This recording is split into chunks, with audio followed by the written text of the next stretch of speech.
Stephen, the resident blacksmith here at Pembina Threshermen's Museum. He's been kind enough to fire up the, what is this? This is a coal forge. It's a coal forge? See, I've learned something already. There's probably lots for me to learn.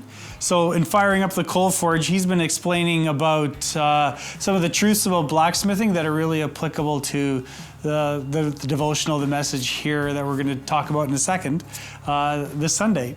So tell us more about what you do here, and you are also sharing with us some really great analogies and metaphors for blacksmithing and how that applies to our spiritual life. So what are some of the things that you were talking about to me about even that one piece of metal you showed me, making it into something else? Where was that piece? Well, right here we have what is called a keyway.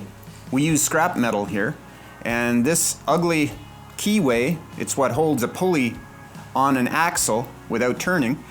And from this, I make a different item entirely. So it's going to be repurposed. It is absolutely going to be repurposed or salvaged. So this is the first step. I don't know if you can see it on camera, but I've sawn through there. And then if I do a quarter turn, you can see I've sawn through the other side as well. That's the first stage of its trials and tribulations that it's going to go through. At that point, I would then throw that in the fire, heat it up, and bring it out and work on it a bit, and I would end up with this here. And maybe some of you have guessed what it's going to be already, but probably not all of you.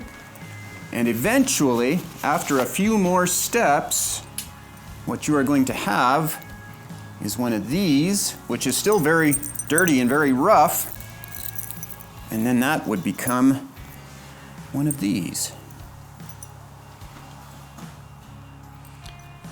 And you're going to give me this when we leave. That's what I hear. Well, maybe not that exact one, Oh, because not that's that. the one I wear every day. Ah, But I will give you one, sure. so I'm just here for free stuff. So that's what we do, and that involves the heating. And you can see on this one, the second last stage, you can see all of the coating on it, all of the dirt and the grime, and the coal has impurities, the metal has impurities, and right now it's collected all on there. But we were also talking about the impurities that collect in the coal forge itself. And those are called clinkers. As we work on the metal during the day in the coal forge,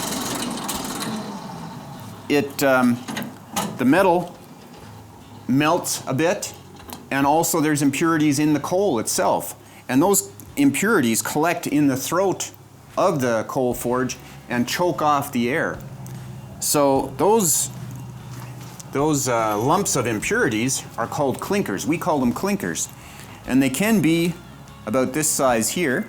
It's kind of like a metal sponge, really, is what it is. Or it can be as large as this right here.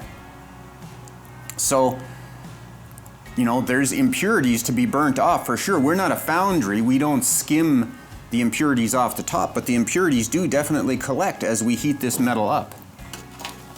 Thanks for walking us through a little bit of what it means to be a blacksmith and the metaphor, the imagery of refining fire and removing of dross and what's not important, who God would have us be. Really appreciate it. Thank you very much. It was my pleasure.